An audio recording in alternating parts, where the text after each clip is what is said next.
तो छोटे छोटे शॉर्ट नोट्स लेते चलना, टेलीग्राफिक लिखते चलना, ज्यादा बड़ा बड़ा नहीं लिखना कुछ भी। ये तो तुमको मिल ही जाएगी पीपीटी। ठीक है। अब अगर मैं बात करूं, मैं थोड़ा सा क्विकली इसको पूरा रैंप अप करा दूंगा। मैं पूरा कराने वाला हूं तुम लोगों को इसको। एक ओवरव्यू लेंगे तो थोड़ा सा हाइपर एक्टिवली करने वाले हैं अपन। तरीका भी बताऊंगा, मेथड ऑफ एलिमिनेशन भी यूज करेंगे कुछ कुछ सवालों में, ताकि तुम्हें आदत बन जाए मेथड ऑफ एलिमिनेशन को लगाने की। यहाँ पे एक क्वेश्चन दिया है, क्वेश्चन नंबर 32 बच्चों। उसके ऊपर before that I will do this, क्या कहते हैं, consider the following states, Andhra, Chhattisgarh, Tamil Nadu, Telangana, Uttarakhand, geographical area which of the following among are the largest and the smallest respectively in terms of the geographical area. Question number 31। भाई और बहनों, आपको आवाज आ रही है मेरी सबको? देखो, यहां से तुमने क्या इन्फरेंस निकाला कि तुम्हारे किस किस के पास भारत का नक्शा है, इंडिया का मैप। यस आया। अब एक चीज लिखो कॉपी में, लिख, अगर हाँ अगर लिख रहे हो तो, अगर नहीं है तो, अगर तुम लोग कर सकते हो, if it's possible for you please bring a Bharat का नक्शा and a world map also. Bharat का नक्शा ले लो, वर्ल्ड का मैप ले लो, रूम में चिपका लो, अपने पढ़ाई वाले स्टडी रूम में चिपका लो। ठीक है। और रोज सुबह उठते जागते बैठते उस पर नजर मारते रहा करो। ठीक है, इंडिया का एंड वर्ल्ड का। Locate the states and countries. Randomly उठा लो कि छत्तीसगढ़ कहाँ पे है। अच्छा छत्तीसगढ़, छत्तीसगढ़, अच्छा छत्तीसगढ़ ये रहा। बिहार यूपी के बगल में, बंगाल इधर, ओके। तमिलनाडु किधर, इधर। केरला अच्छा इधर, गोवा ये रहा। मतलब तुम्हें पता होना चाहिए, आंख दिमाग पिक्चर छपी होनी चाहिए कि कौन सा राज्य कहाँ पे है। इंटरव्यू ऑफिसर तुम्हारे जाते टाइम ये भी पूछा, बेटा तू आया है बंगलौर से आया है ना, तो ये बता बंगलौर से तू देहरादून आया तो तेरे आते वक्त में कितने स्टेशन पड़े, कौन कौन से राज्यों से तेरी ट्रेन गुजरी। भाई ये सवाल पूछे जाते हैं, पूछ लेता है आईओ मूड फ्रेश करने के लिए। जिसको नहीं पता उसका तो दिमाग खराब हो ही जाता है। ठीक है, तो ये कॉमन सेंस वाली चीजें हैं that you must know and then exam में काम आता है। अब देखो ये वाला जो सवाल है बेसिक कॉमन सेंस वाला क्वेश्चन है। अगर तुमने मैप देखा होगा तुम्हें पता है, अगर तुमको पता है कि स्टेट की बाउंड्री जो है उसके हिसाब से तुम्हें पता है कि सबसे बड़ा राज्य कौन सा है भारत के अंदर, बताओ tell me which is the largest state in terms of geographical area, area के हिसाब से सबसे बड़ा राज्य। राजस्थान। राजस्थान। राजस्थान। ठीक है बच्चों। और सबसे छोटा? गोवा। गोवा। गोवा। ठीक है, ये हमको सबको पता है बचपन से। जनसंख्या की दृष्टि से अगर देखा जाए तो सबसे बड़ा राज्य यूपी। यूपी। उत्तर प्रदेश। ठीक है, इतना बड़ा है कि दूसरा दुनिया का चौथा सबसे पॉपुलेटेड कंट्री बन सकता है, इतनी जनसंख्या है यूपी की, 20 करोड़ के ऊपर हो गई होगी मेरे हिसाब से, है ना। यूपी वाले बच्चे एक बार वेरीफाई कर लेना। ठीक है, तो ये हो गया। तो ये जनसंख्या के हिसाब से, एरिया के हिसाब से कौन से राज्य कौन से नंबर पे, टॉप 10 पता होना चाहिए तुमको। ठीक है, ये तुम्हें टॉप 10 बेटा पता होने चाहिए, लिख सकते हो तुम लोग लिखना चाहो तो। अब एक चीज हो गई ये, अगर तुमने डायग्राम देखा होगा भारत के नक्शे का तो तुम्हें पता होगा कि इन सारे ऑप्शंस में से आंध्र प्रदेश, छत्तीसगढ़, तमिलनाडु, तेलंगाना, उत्तराखंड, उत्तर सबसे छोटा क्या है, largest and the smallest. Smallest कौन सा होगा, सबसे छोटा कौन सा होगा?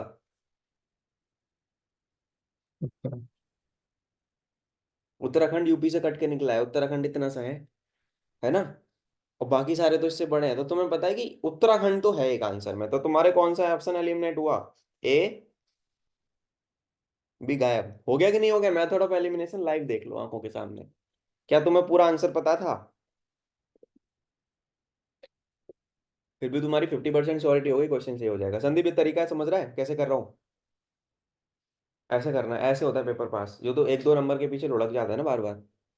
थोड़ा सा यस। अगर अपना तो दिमाग यूज करेगा, सारे बच्चों के लिए बोल रहा हूँ, पेपर टफ नहीं है बच्चों।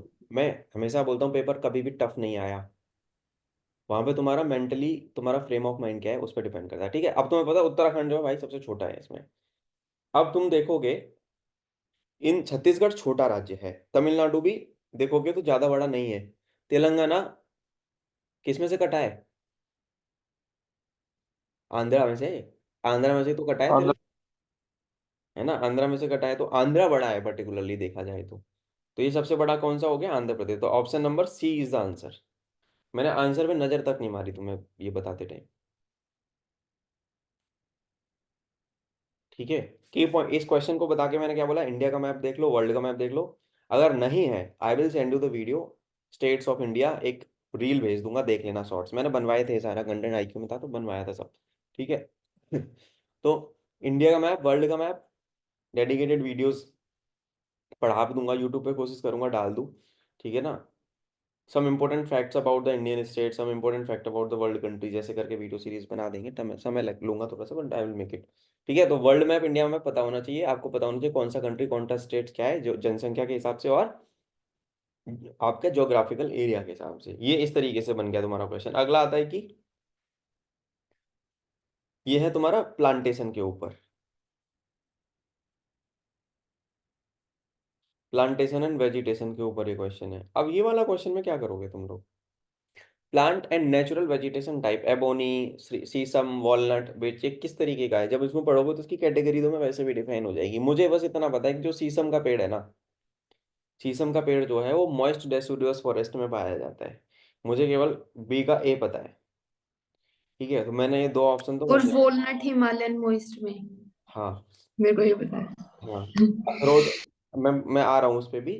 ठीक है, तो मैंने ये तो उड़ा दिया कि बी का वन है, जिसमें बी का वन है वही सही है। बी गायब, सी गायब। अब हमें पता है अखरोट वैष्णो देवी जाते हैं, हैं, लाते हैं वहां से अखरोट, छुआरे और ये सब लाते हैं हम लोग। कहाँ से लाते हैं, वैष्णो देवी से लाते हैं, क्योंकि वो वहीं उगता है यार, जम्मू वम्मू की साइड में। हमें क्या पता लगा, ये पहाड़ उधर मिलेगा हिमालयन वाली साइड में, तो सी का क्या हो गया। देख रहे हो, रियल लाइफ से रिलेट कर दोगे ना जिस दिन तुम, पेपर आसान, खत्म है कहानी, फिर कुछ नहीं बचना भाई। ऐसे कर करके ना 47 नंबर भी लाया हूँ मैं एक बार, जब मेरे को पूरा पेपर देखते ही ये समझ में नहीं आ रहा था कि मैं फेल हो गया हूँ, कुछ नहीं कर सकता मैं। दिमाग को शांत करके इतने क्वेश्चन चिपका दिए थे मैंने। कर सकते हो, एंड तक लड़ते रहोगे अगर तो। अब तुम्हें आंसर क्लियर कट समझ में आ गया, ए है, सारा खेल इसका है, रीडिंग और तुम्हारी अवेयरनेस। हर सवाल में यही टेक्निक लगाते चलोगे ना, अगर एक तो तुम्हारी नॉलेज तो है ही। ठीक है, इस तरीके से सॉल्व करना है। तो यहाँ पे तुमने क्या देखा कि तुम्हें प्लांटेशन और वेजिटेशन के बारे में थोड़ा सा पढ़ाई करना पड़ेगा, इवन तो मैं तुम्हें एमसीक्यूज वगैरह सब देने वाला हूँ, डोंट वरी। ठीक है। अगला आ रहा है बच्चों, क्लाइमेट और उसकी characteristic, Mediterranean climate, marine west, है ना। तो यहाँ से तुम ये इन्फरेंस निकालो, इस वाले क्वेश्चन को मैं भी स्किप करूंगा, कि तुम्हें क्लाइमेट के बारे में भी थोड़ा सा देखना पड़ेगा, है ना। क्लाइमेट के क्वेश्चंस में दूंगा तो उनको याद कर लेना। तो इस तरीके के क्वेश्चन की कहाँ पे क्या है, अगर इस तरीके के क्वेश्चन में एक चीज होगी कि या तो तुम्हें आता होगा पूरी तरीके से, जैसे ये क्वेश्चन अगर मैं होता ना तुम्हारी जगह, तो मुझे अभी तो आंसर पता है, बट अगर मैं तुम्हारी जगह होता तो मैं मोस्टली क्या करता, 70% चांसेस थे मैं इस क्वेश्चन को क्या कर देता, मैं इसके हिस्से के 3 अलग सवाल बनाता। ठीक है, मैं छोड़ देता इसको। छोड़ भी सकते हो, छोड़ना अगर तुम्हें नहीं पता, बहुत बार ऐसा होगा कि तुम्हें नहीं पता होता आंसर, तो वहां पे उस क्वेश्चन से लड़ते मत रहो कि कर लूंगा कर लूंगा कर लूंगा कर लूंगा, छोड़ दो भाई, आगे बढ़ो। इतनी इतनी कट ऑफ जाती है।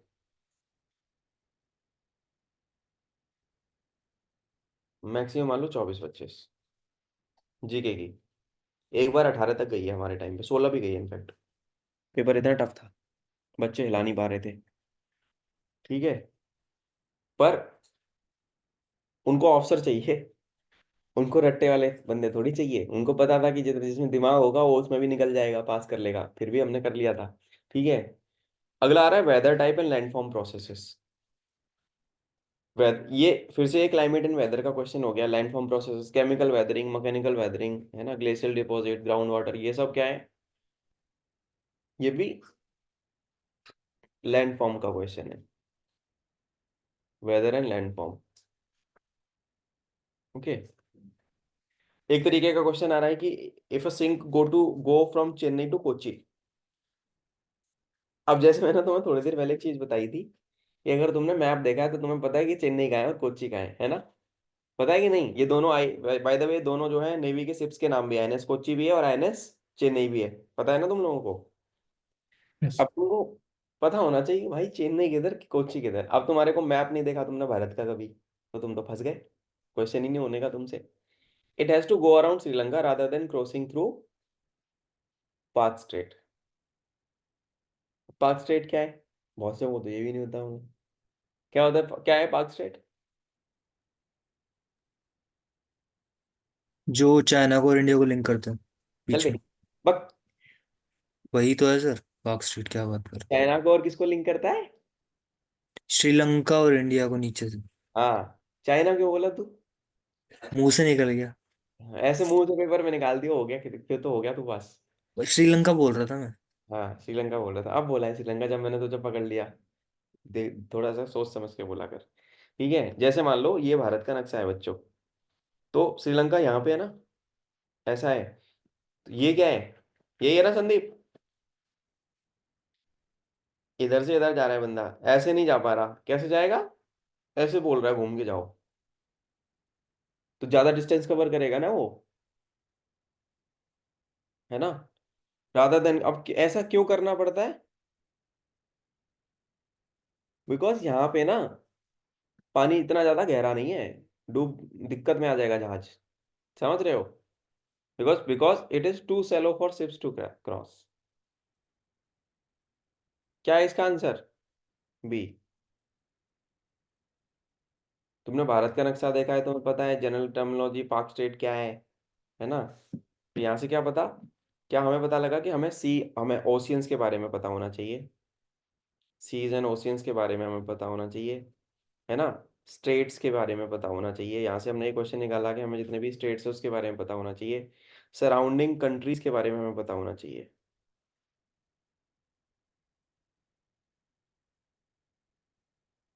नेबर कंट्रीज के बारे में, ठीक है। तो ये बेसिकली क्या है, पीवाईक्यू जब आप एनालिसिस करते हो तो आपको ये सारी चीजें पता लगती चली जाती हैं। Which are the following facts are related to Burma, Myanmar इसको बोलते हैं अभी हम, पहले नाम क्या था उसका, बर्मा नाम हुआ करता था। It's shared border with India, China, Bangladesh and Vietnam. It is ruled by a military government. Okay, दूसरा पॉइंट था ये। The national league of democracy was not allowed to contest the election held in the year 2010। Myanmar is a member of ASEAN. इसमें कौन सा pointer सही है? Which are the following select the correct answer, correct पूछ रहा है। India, China, Bangladesh and Vietnam. भाई और किसी के साथ भी शेयर करता है क्या ये? इंडिया, चाइना, बांग्लादेश, थाईलैंड के साथ भी शेयर करता है, लाओस के साथ भी शेयर करता है। तो वो तो वहीं उड़ गया पॉइंटर। दूसरा पॉइंटर क्या था हमारा? दूसरा पॉइंटर था कि ruled by the military government. ना ना ना, ठीक है, यहाँ पे गवर्नमेंट है, एनएलडी, एनएलडी फॉर्म फॉर्म की। ठीक है, it is a member of ASEAN, ये बात सही है। Association of south east Asian Nations. ASEAN का हेडक्वार्टर कहाँ पे है, बताओ? एशियन का हेडक्वार्टर, भाई साहब आंसर आ जाना चाहिए इतनी देर में तो। संदीप, नहीं याद है? Jakarta Jakarta. आसियान का, एशियन का हेडक्वार्टर कहाँ है, बताओ? जकार्ता में ना। हाँ जकार्ता में ही है। 2 मिनट में कॉल बैक करता हूँ, रुक जा। ठीक है, जकार्ता किसकी कैपिटल है बेटा?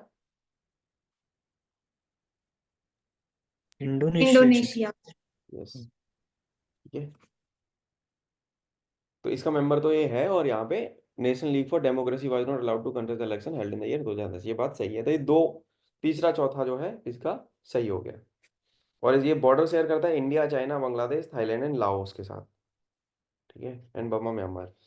ये 1997 में मेंबर बना था, और 2016 में एनएलडी गवर्नमेंट आई थी, 2010 में उनको नहीं देने दिया गया था।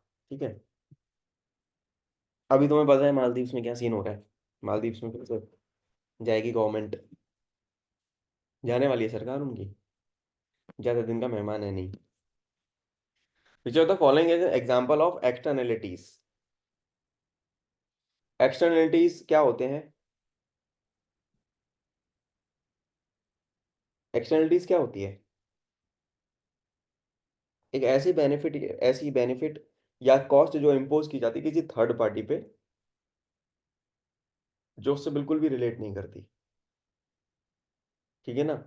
Pollution of air by a cement factory, health hazard cause to the person due to smoking by himself, herself, ठीक है ना? Okay. Smoke coming out of the neighbours का व्हीकल।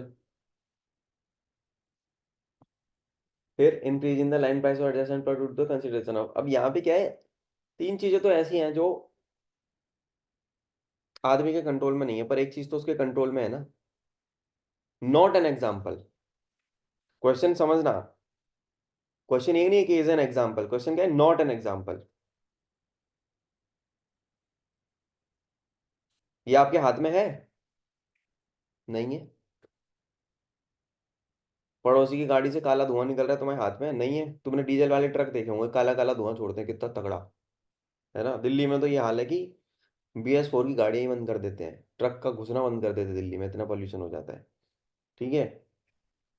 पर जो आदमी सिगरेट पी रहा है वो खुद को बीमार कर रहा है ना, अपनी वजह से, है बच्चों। तो ये क्या है, एक्सटर्नलिटी का एग्जाम्पल नहीं है ना। अब Rio+20 is a short name of, Rio+20 एक शॉर्ट नेम है किसका, सस्टेनेबल डेवलपमेंट पे कॉन्फ्रेंस होती है यूनाइटेड नेशंस की, उसका शॉर्ट नेम है। अब ये अच्छा, यहाँ से मैंने क्वेश्चन, एक चीज मैं यहाँ से तुम लोगों को बताना चाहूंगा, जितने भी कॉन्फ्रेंसेस होते हैं वर्ल्ड लेवल पे, जैसे G20 हुआ था, COP होता है, अभी COP22 हुआ था, कहाँ पे हुआ था, ठीक है। उनके प्लेसेस, ठीक है, हेड प्रीवियस कहाँ पे हुई एंड नेक्स्ट कहाँ पे होगी। ठीक है बच्चों, समझ में आ रही है क्या बात बताई मैंने, कि जो भी इंटरनेशनल समिट्स एंड कॉन्फ्रेंसेस होती हैं बच्चों, बाय द वे मैं तुम लोगों को टेंशन लेने वाली कोई बात नहीं है भाई और बहनों। इस पे भाई तुम्हारा सब पे वीडियो बनाएगा, सब पे वीडियो होगी तुम्हारे पास, इन सब का कंटेंट तुम्हारे हाथ में पकड़ा दूंगा जब तक तुम पेपर देने जाओगे, MCQs के माध्यम से। और इसी तरीके के क्वेश्चंस बनाऊंगा जैसे इसमें तुम्हें दे रखे ना, एनालिटिकल टाइप, कि क्या पॉइंटर हैं, out of all these option which one is correct not correct. पर तुम लोग को मैं हिंट दे रहा हूँ कि when you go through the notes, जब तुम रिवीजन मारो, PYQs देखो, तो तुमको इन चीजों पे खास तौर से नजर रखनी है। ठीक है। तो इसके बारे में पता होना चाहिए, पुरानी वाली कहाँ हुई, करंट वाली तो आपको पता लग ही जाएगा, पुरानी वाली कहाँ हुई थी। कभी कभी UPSC चालाकी कर देती है, घुसा देती है बीच में पॉइंट पुराने वाले का, फिर बोलेगी अच्छा इनमें से बताओ कौन सा गलत है। मतलब वो ये नहीं चेक करेगा तुम्हें नॉलेज कितनी है, वो चेक करेगा तुम्हारा दिमाग काम कर रहा है कि नहीं कर रहा भाई। नॉलेज का गेम है ही नहीं, काफी हद तक, काफी हद तक कॉमन सेंस का भी गेम होता है एग्जाम में। अगली वाली कहाँ पे होगी आपको ये भी पता होना चाहिए, ठीक है। इस तरीके के बेटा सवाल तुम एक्सपेक्ट कर सकते हो, ठीक है। अब ये रिवर सिस्टम का मैंने बताया था, रिवर सिस्टम, ये अगेन रिवर सिस्टम हमने पढ़ा, रिवर सिस्टम की मैंने वीडियो भेजी थी तुम्हें, याद करो, रिवर सिस्टम की वीडियो भेजी थी सबको। बोलते वो वाली वीडियो एक बार ना रीपब्लिश कर दियो वापस, हाँ हाँ अभी डाल देना तू, ये वाला लेक्चर जब खत्म होगा ना तो अभी हाँ 5 मिनट बाद, हाँ मेरी 50 50 वाली 100 वाली तो मैं अभी मैं खुद डाल दूंगा, तू रिवर सिस्टम वाली डाल देना, माउंटेन वाली डाल देना, जो मैंने तुम लोगों को भेजी थी। सीस्मिक ग्राफ, अब यहाँ पे क्या हो गया, सीस्मिक गैप्स क्या होते हैं, सीस्मिक, ये भूकंप से रिलेटेड है, किससे रिलेटेड है, अर्थक्वेक। ऐसी बाउंड्रीज होती हैं जो पुराने टाइम में नहीं रप्चर हुई हैं, भूकंप की वजह से नहीं टूटी, करंट्स के बारे में क्वेश्चन आ गया देखो। तो इस तरीके के क्वेश्चन, अब देखो मैंने तुम लोगों को एटमॉस्फेयर के बारे में, एनवायरनमेंट पढ़ाया था, ozone layer of the earth is important for living organism because ozone layer क्या क्या करती है बच्चों हमारे लिए, UV रे से बचाती है हमको। क्लियर कट क्वेश्चन है पेपर में, एनवायरनमेंट एंड, याद करो वो चैप्टर एटमॉस्फेयर कितने बढ़िया तरीके से बताया था, कितने सवाल निकाले थे मैंने, उनमें से ही सवाल है ये। अच्छा, अब आता है क्वेश्चन नंबर 45, अगर देखोगे तुम तो, Gujarat is the leading producer of the salt in India, ठीक है। Long length of coast line किस वजह से है, long duration of hot and dry condition, coast line की वजह से नहीं, ज्यादा से ज्यादा हॉट एंड ड्राई कंडीशन है यहाँ पे, ठीक है। तो यहाँ पे point number 2 is the correct only. Total production का 76% कंट्रीब्यूट करता है गुजरात, फिर तमिलनाडु है, फिर राजस्थान है।